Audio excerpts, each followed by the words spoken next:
పెహల్గాం ఉగ్రదాడికి భారత సైన్యం ఆపరేషన్ సింధూర్ పేరిట పాకిస్తాన్ మీద ప్రతీకారం తీర్చుకుంది.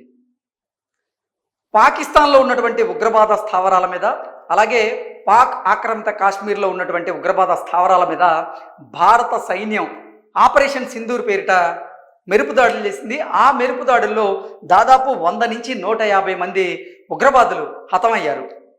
జైషే మహమ్మద్, లష్కరే తోయిబా ఈ ఉగ్రవాద స్థావరాలని లక్ష్యంగా చేసుకొని భారత సైన్యం విరుచుకుపడింది, మెరుపు దాడులు చేసింది. అయితే ఆపరేషన్ సింధూర్కి ప్రతీకారంగా దాయాది దేశమైనటువంటి పాకిస్తాన్ భారత భూభాగంలోని, అలాగే భారత సరిహద్దు రాష్ట్రాలైనటువంటి కొన్ని రాష్ట్రాలను ఎంచుకొని అక్కడ కుట్రపూరితమైనటువంటి దాడులు చేసేందుకు ప్రయత్నం చేసింది. అయితే భారత సైన్యం మాత్రం అత్యంత చాకచక్యంగా ఆ దాడులను తిప్పికొట్టింది. పాకిస్తాన్ చూసుకున్నట్లయితే భారత భూభాగం మీదకి అంటే ఆత్మాహుతి డ్రోన్లను ప్రయోగించేటువంటి ప్రయత్నం చేసింది. అయితే భారత రక్షణ వ్యవస్థ S-400 అనేటువంటి ఈ వ్యవస్థను యాక్టివేట్ చేసింది. ఈ వ్యవస్థ పాకిస్తాన్ నుంచి వచ్చేటువంటి ప్రతి ఆత్మాహుతి డ్రోన్లను నేలమట్టం చేసింది. అలాగే భారత భూభాగం మీదకి ప్రయోగించినటువంటి కొన్ని క్షిపణులను కూడా పేల్చేసింది.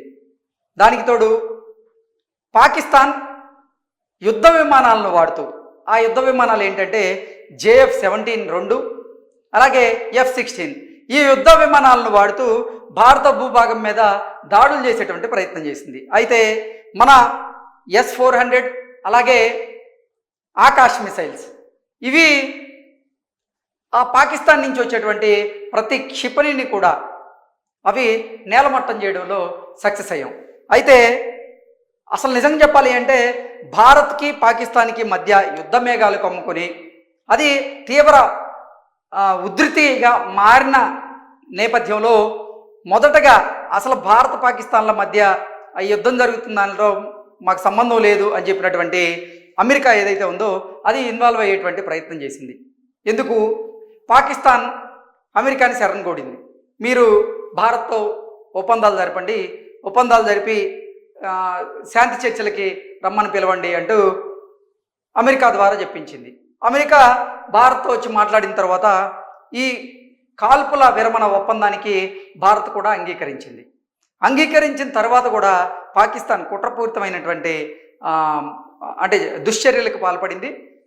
సరిహద్దు ప్రాంతాల్లో ఉన్నటువంటి అంటే భారత సైన్యం మీద కాల్పులు జరిపేటువంటి ప్రయత్నం చేసింది. దాన్ని కూడా భారత సైన్యం చాకచక్యంగా తిప్పికొట్టింది. అయితే ఈ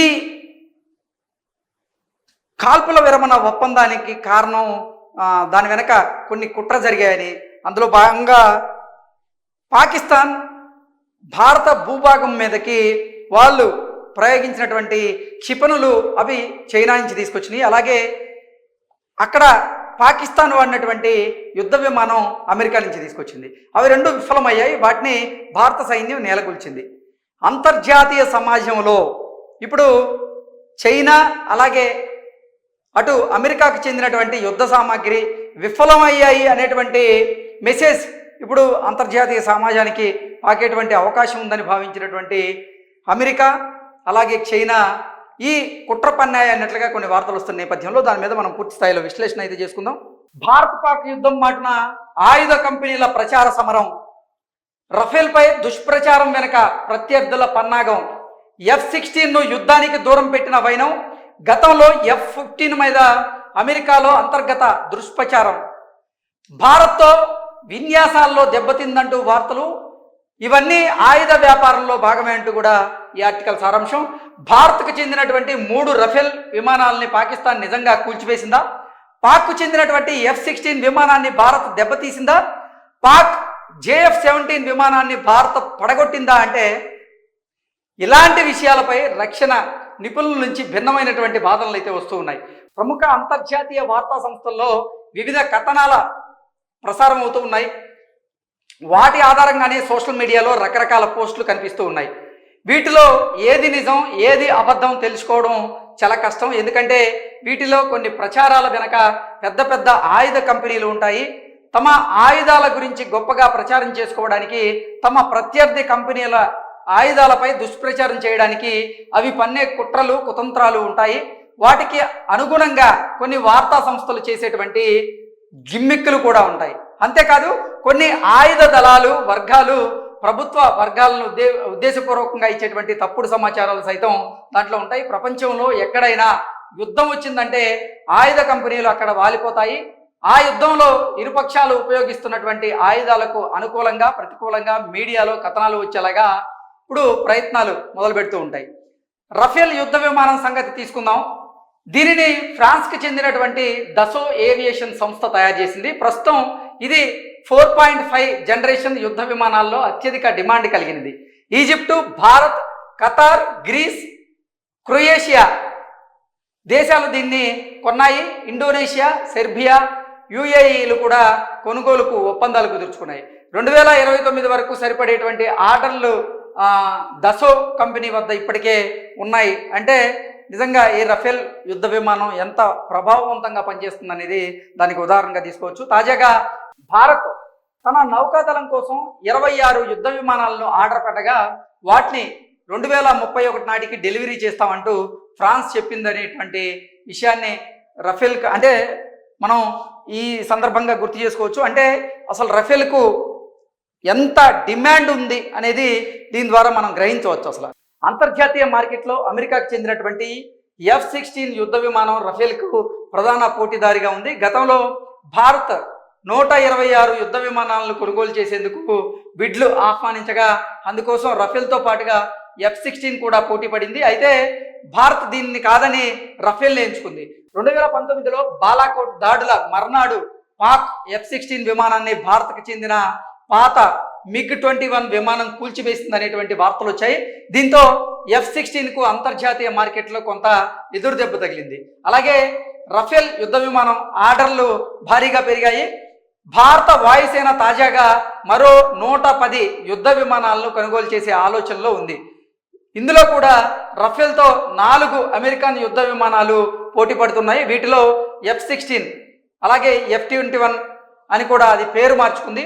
అలాగే F-18, F-15EX విమానాలు ఉండగా ట్రంప్ ప్రకటన తర్వాత F-35 కూడా వచ్చి చేరింది. భారత్ రఫేల్ బదులు వీటిలో దేన్ని ఎంచుకున్నా అది అమెరికన్ కంపెనీలకు లాభం. F-16, F-35లను అమెరికా లాక్ హీడ్ మార్టిన్ అనేటువంటి సంస్థ తయారు చేస్తుండగా F-18 అలాగే F-15లు EX విమానాలని బోయింగ్ తయారు చేస్తూ ఉంది. సో ఓవరాల్గా చూసుకున్నట్లయితే మొన్న పాకిస్తాన్ భారత భూభాగం మీద ఈ F-16 అనేటువంటి యుద్ధ విమానంతో దాడులకు ప్రయత్నం చేసింది. అయితే మన భారత సైన్యం మాత్రం ఆ F-16 యుద్ధ విమానాన్ని చాకచక్యంగా పేల్చి పడేశారు. అది అంతర్జాతీయ సమాజం ముందు అంటే F-16 తయారు చేసింది ఎవరు? అమెరికా సంస్థలు. కాబట్టి అమెరికా ఏంటంటే అరే అంతర్జాతీయ సమాజం ముందు మనం మన యుద్ధ సామాగ్రికి సంబంధించినటువంటి వైఫల్యాన్ని ఒప్పుకోవాల్సి వస్తుందేమో అని భావించే అసలు ఈ భీకర పోరు జరగకుండా ఆపేయడంలో పెద్దన్న పాత్ర పోషించింది. అంటే పేరుకే పెద్దన్న పాత్ర అని చెప్పాలి, కానీ ఆ పెద్దన్న పాత్ర పోషించడం వెనక చైనా అలాగే ఇటుపోతే అమెరికా కుట్ర పన్నాయి అనడంలో ఎటువంటి అతిశయోక్తి లేదు. ఇప్పటి వరకు మనం మాట్లాడుకున్నటువంటి మ్యాటర్ అంతా దానికి ఉదాహరణగా చెప్పుకోవచ్చు. తాజాగా భారత్ పాక్ యుద్ధం అటు ఫ్రెంచ్ ఇటు అమెరికన్ కంపెనీల మధ్య సమాచార యుద్ధంగా మారి ఉండవచ్చనేటువంటి అనుమానాలు ఉన్నాయి. రాఫెల్ విమానాలు కూలిపోయాయని ప్రచారం జరిగింది. అయితే లాక్హీడ్ మార్టిన్ అలాగే బోయింగ్లకు అది లాభం చేకూర్చేటువంటి అవకాశం ఉంది. ఎందుకంటే రఫేల్ విమానాలు కూలిపోలేదు, అసలు రఫేల్ విమానాలను కూల్చిందే లేదు పాకిస్తాన్. కానీ కొన్ని ఈ అంతర్జాతీయ యుద్ధ సామాగ్రిని తయారు చేసేటువంటి ఈ కంపెనీలు ఏవైతే ఉన్నాయో దుష్ప్రచారం చేసేటువంటి భాగంగానే దాంట్లో రఫేల్ యుద్ధ విమానాన్ని పాకిస్తాన్ కూల్చేసింది అన్నట్లుగా ప్రచారం చేసేటువంటి ప్రయత్నం చేశారు. కానీ అంతర్జాతీయ సమాజం మాత్రం దీన్ని యాక్సెప్ట్ చేయలేదు. అయితే అది కనుక ప్రపంచ దేశాలు కనుక నమ్మితే ఇక్కడ మార్టిన్ అలాగే బోయింగ్ అనేటువంటి ఈ యుద్ధ సామాగ్రిని తయారు చేసేటువంటి కంపెనీలు ఏవైతే ఉన్నాయో వాటికి అనుకూలంగా మార్కెట్ పెరిగేటువంటి అవకాశం ఉండేది. కానీ ఆ వార్త ఎవరూ నమ్మలేదు కాబట్టి వాటికి అంత పెద్ద మార్కెట్ అయితే పెరగలేదు. ఒకవేళ కనుక అది నమ్మున్నట్టే రఫేల్కి మాత్రం మార్కెట్ డౌన్ అయ్యేది. కానీ అదే అంటే ఏదన్నా దేశానికి యుద్ధం జరుగుతుంది అంటే ఆ యుద్ధంలో జరుగుతున్నటువంటి పరిణామాలు పరిస్థితులను బట్టి కొన్ని యుద్ధ సామాగ్రిని తయారు చేసేటువంటి కంపెనీలు అక్కడ వాలిపోతూ ఉంటాయి. వాలిపోయి ఈ దేశం ప్రయోగించినటువంటి క్షిపణి ఇది ఫలానా దేశం తయారు చేసింది, అవి విఫలమయ్యాయి, మేము తయారు చేసినటువంటి యుద్ధ సామాగ్రిని ఫలానా దేశాలు వాడాయి, అవి వాడి విజయవంతం అయ్యాయి అంటూ వారి దేశాలకు సంబంధించినటువంటి యుద్ధ సామాగ్రికి సంబంధించిన మార్కెట్ను పెంచుకునేటువంటి ప్రయత్నం చేస్తారు. అందులో భాగంగానే మొన్న భారత్ పాకిస్తాన్ల మధ్య ఈ ఉద్రిక్తతల నడుమ రఫేల్ సంస్థ మీద కొంతమంది దుష్ప్రచారం చేసి దాని మార్కెట్ని డౌన్ చేసేటువంటి ప్రయత్నం అయితే చేయాలనుకున్నారు, కానీ విఫలమయ్యారు. సో నిజంగా చెప్పాలంటే భారత పాకిస్తాన్ల మధ్య నెలకొన్నటువంటి ఉద్రిక్తతలు తక్కువ చేయడం కనుక ఇటు చైనా ఇటు అమెరికా కుట్ర పన్నాయి అనడంలో ఎటువంటి అతిశయోక్తి లేదు. ఎందుకంటే పాకిస్తాన్ భారత్ మీద ప్రయోగించినటువంటి కొన్ని క్షిపణులు చైనా నుంచి తీసుకొచ్చినాయి, అవేమో తుస్సుమన్నాయి. ఇటు పాకిస్తాన్ అమెరికా నుంచి తీసుకొచ్చినటువంటి F-16 అనేటువంటి యుద్ధ విమానాన్ని కూడా భారత సైన్యం చాకచక్యంగా కూల్చివేసినటువంటి నేపథ్యంలో వాటి మార్కెట్లు డౌన్ అవుతాయి అని గ్రహించినటువంటి అమెరికా చైనాలు ఇప్పుడు కుట్ర పన్ని ఈ సీజ్ ఫైర్ని అంగీకరించేలాగా, అంటే ఈ సీజ్ ఫైర్ అమలయ్యేలాగా వారు ప్రయత్నాలు చేశారు. ప్రయత్నంలో సక్సెస్ అయ్యారు అన్నట్లుగా కొంతమంది అంచనాలకు వస్తూ ఉన్నారు. కానీ వాళ్ళు సక్సెస్ అయింది ఏమి లేదు. ప్రపంచ దేశాలు నిజంగా ప్రతిదాన్ని గమనిస్తూ ఉన్నాయి.